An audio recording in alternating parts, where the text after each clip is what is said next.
일명 북한 페리스 힐튼이라 불리는 탈북민 출신 재미 인권운동가 박연미 씨가 도널드 트럼프 전 대통령을 공개 지지하고 나서며 주목되고 있습니다. 박 씨는 현지 시간 19일 소셜미디어 X에 나는 북한 사회주의 체제의 생존자이며 오는 11월 도널드 트럼프에 투표할 것이다라고 밝혔습니다. 그는 이어 올해 미국 대통령 선거에서 트럼프의 투표에 마가, 즉 미국을 다시 위대하게 만들자는 의미의 캠페인 문구 MAGA24를 해시태그로 첨부했습니다. 1993년 북한 양강도 해산시에서 태어난 박 씨는 아버지가 암시장에서 금속을 밀반입했다가 정치범 수용소에 끌려가자 13살 때였던 2007년 어머니와 함께 탈북했습니다. 중국과 몽골을 거쳐 2009년 한국에 정착했고 채널A 이제 만나러 갑니다에 출연하며 탈북 미녀, 탈북 대학생 등으로 얼굴을 알리기도 했습니다.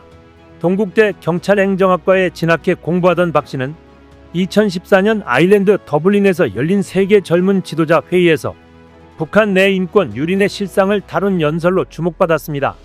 연설에서 탈북 브로커에게 어머니가 성폭행당하고 자신은 중국인 남편에 팔려갔다며 흐느끼는 박 씨의 모습은 전 세계에 충격을 안겼고 영국 BBC 방송은 같은 해 박 씨를 올해의 여성 100인 중 한 명으로 선정하기도 했습니다. 이듬해 박 씨가 펴낸 회고록 내가 본 것을 당신이 알게 됐으면은 뉴욕타임스가 선정한 추천 도서에 올랐고 박 씨는 아마존 창업자 제프 베이조스의 초청을 받거나 힐러리 클린턴 전 국무장관과 같은 무대에 서는 등 큰 관심을 받았습니다. 이를 계기로 박 씨는 2016년 미 동부 명문 컬럼비아대로 편입했으며 2020년 무렵 미국 시민권을 얻어 현재 뉴욕에 거주 중입니다. 현지 보수 청년 기독교 단체 터닝포인트 USA에서 월 6,600달러, 약 832만 원을 받으며 인권 운동을 하고 있는 것으로 알려집니다. 하지만 워싱턴 포스트는 지난해 박 씨의 증언이 일관되지 않다고 의문을 제기하고 나섰습니다. 박 씨가 얘기한 북한에서의 경험이 앞뒤가 맞지 않거나 과장된 면이 있어 신빙성이 떨어진다는 지적이었습니다. 워싱턴 포스트는 박 씨가 한국에서 방송에 출연했을 당시 노동당원이었던 아버지 덕분에 부유하게 자랐고 명품 가방을 구입하는 등 상류층의 삶을 누렸다고 주장해 북한판 페리스 힐튼이라는 별명을 얻었지만 인권 문제를 다루는 국제회의로 무대를 옮기고 난 뒤에는 살기 위해 풀과 잠자리를 먹었다거나 탈북 전까진 계란이나 실내 화장실을 접해본 적이 없다고 말했다고 짚었습니다. 매체는 경기장 처형 목격설도 다른 북한 이탈 주민과 증언이 엇갈린다고 했습니다. 박 씨는 어릴 적 친구의 어머니가 할리우드 영화를 봤다는 이유로 한 경기장에서 처형되는 것을 목격했다고 주장했는데 해산 출신의 다른 북한 이탈 주민은 2014년 미 외교 전문지 디플로맷 기고문에서 비슷한 시기 사형이 집행된 적 없다고 반박했다는 것이었습니다. 탈북 과정에 대해서도 처음엔 아버지가 밀수하며 알게 된 중국 브로커의 도움을 받아 부모님과 함께 차량을 이용해 중국으로 넘어갔다고 말했다가 나중엔 어머니와 둘이 걸어서 국경을 넘어갔다고 말했습니다. 이후 중국에 머무르며 성적 학대를 당했다고 주장했다는 게 워싱턴 포스트의 지적이었습니다. 박 씨는 이후 각종 인터뷰에서 증언이 일관되지 않았던 건 미숙한 영어 때문이라고 해명했습니다. 2015년 쓴 내가 본 것을 알게 됐으면에서는 방송에서 어린 시절 생활고를 언급하지 않은 이유에 대해 더는 생각하고 싶지 않았고 방송에서 부유한 탈북민 컨셉트를 원했기 때문이라고 설명했습니다. 박 씨는 주로 미국의 보수 성향의 팟캐스트나 방송에 단골 출연해왔습니다. 여기서 그는 북한 주민들은 세계 지도를 볼 수 없다고 주장하기도 했습니다.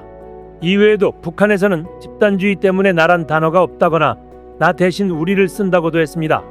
북한 주민들은 김일성 일가에 대한 숭배를 제외하면 사랑이라는 개념조차 모른다고 주장해왔습니다.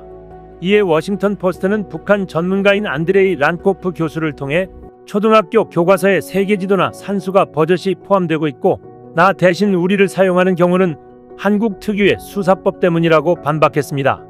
북한 주민들이 사랑이라는 개념도 모른다는 주장을 두고는 란코프 교수와 다른 한국 전문가들이 비웃었다고 전했습니다. 2024년 5월엔 데일리미러와의 인터뷰에서 자기가 기쁨조 후보였다고 주장했으며 기쁨조에 대한 자극적인 썰을 풀었는데 이미 한국에서 90년대부터 다룬 날가 빠진 내용이었기에 남의 증언 베껴다가 썰 푼 것으로 의심을 받았습니다. 그리고 김정일, 김정은이 신으로 숭배받기를 기대하는 소화성애자라는 주장도 했는데 당연히 이들 부자가 소화성애자라는 제대로 된 근거는 전혀 제시하지 않았습니다. 그리고 2020년 5월 인스타그램에 북한 기쁨조라는 영상을 올린 것도 논란이 됐습니다. 유명한 팝송인 비너스를 번안한 곡에 맞춰 속옷이 보이는 개량 한복을 입은 무희들이 춤추는 공연 영상이었습니다. 여기에 이것이 기쁨조들이 무용하는 데 쓰인 곡입니다. 전 이걸 보고 깜짝 놀라고 격노했습니다. 그치만 이건 독재자에 의해 학대당해온 잊혀진 소녀들을 기억하는데 가장 중요한 자료입니다 라고 적었습니다. 그러나 해당 영상은 60년대에 활동한 남한 그룹 돌시스터스의 공연 영상으로 밝혀졌습니다. 영상에 올라오는 자막에 아리랑 목동이라는 내용과 돌시스터스의 이름이 흐릿한 화질로 나옵니다. 이 글만 봤을 때는 박연미가 정확한 내용을 모르고 영상을 올렸다고 볼 수 있지만 해당 글은 인스타그램 메인 피드에서 보이지 않게 처리되고 새로운 영상이 올라옵니다. 새로운 영상에는 해당 영상에서 한글 자막이 나오는 부분을 편집해서 없애고 마스코 라고 외치는 소련풍의 무곡을 의도적으로 덮었습니다. 해당 곡은 밈으로도 잘 알려진 독일 그룹 징기스칸의 마스카입니다. 이렇게 자료 출처를 찾기 어렵도록 한글 자막을 없애고 원곡을 소련풍의 노래로 바꿔서 올린 영상에는 아래와 같이 글을 적어 속이는 모습입니다. 의도적으로 정보를 곡해했다는 의심을 샀습니다. 워싱턴 포스트는 한국에 있는 일부 북한 이탈 주민들이 관심을 끄는 이야기를 많이 할수록 더 많은 돈을 벌 수 있다는 인식을 갖고 있다면서 기록된 진실만으로도 충분해 끔찍한 북한의 참상을 과장할 필요는 없다. 박 씨는 비판하는 전문가들은 북한에 대한 주장의 진위가 의심스러워지면 정작 북한의 심각한 인권 상황에 대한 진지한 관심이 오히려 덮일 수 있다고 우려한다고 보도했습니다. 일각에선 박 씨의 일관성과 진정성을 의심하는 이런 언론 보도는 박 씨가 보수적 목소리를 내며 미국 우파의 새로운 스타로 부상한 데 따른 것이라고 분석하고 있습니다. 박 씨가 미국 사회의 문제점을 지적하거나 진보 세력을 비판하면서 특정 진영의 눈밖에 났다는 것입니다. 박 씨는 2021년 팟캐스트 방송에서 한 흑인 여성에게 지갑을 털린 경험을 소개하며 경찰에 신고하려고 하자 주위에 있던 약 20명의 백인이 인종차별주의자라고 비난했다고 주장한 바 있습니다. 그는 당시 미국은 망했다고 생각했다며 미국의 워크병이 사람들을 비인간적으로 만든다는 걸 깨달았다고 말하기도 했습니다.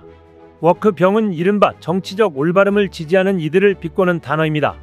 지난해 폭스뉴스와의 인터뷰에서는 정치적 올바름을 강요하는 컬럼비아대의 교육 방식은 북한 정권이 인민을 세뇌하는 수법과 완전히 똑같다고 주장해 이목을 끌기도 했습니다. 같은 해 출간한 자신의 책 시간이 남아있을 때에서는 미국의 진보 진영을 북한에 비유했습니다.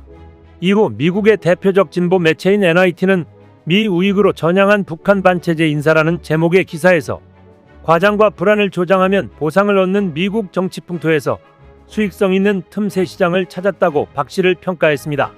박연미는 2016년 미국 남성과 결혼의 시민권을 획득하면서 2018년에 아들까지 출산했습니다. 하지만 어느 순간부터 인스타그램 계정에서 아이와 남편의 사진은 사라져버렸고 2021년 다른 중동계 남성과 다정한 사진을 올리더니 결국 남편과는 이혼했음을 알렸습니다. 한국에 대해서도 모든 종류의 사람을 비하하는 국가라고 주장해 한국을 비난해 먹고 사는 사람으로 낙인 찍혔습니다. 선량한 탈북자들까지 거짓말쟁이로 만들지 않기 위해 이제 그 연극을 멈추길 바랍니다. 이상 시온TV였습니다.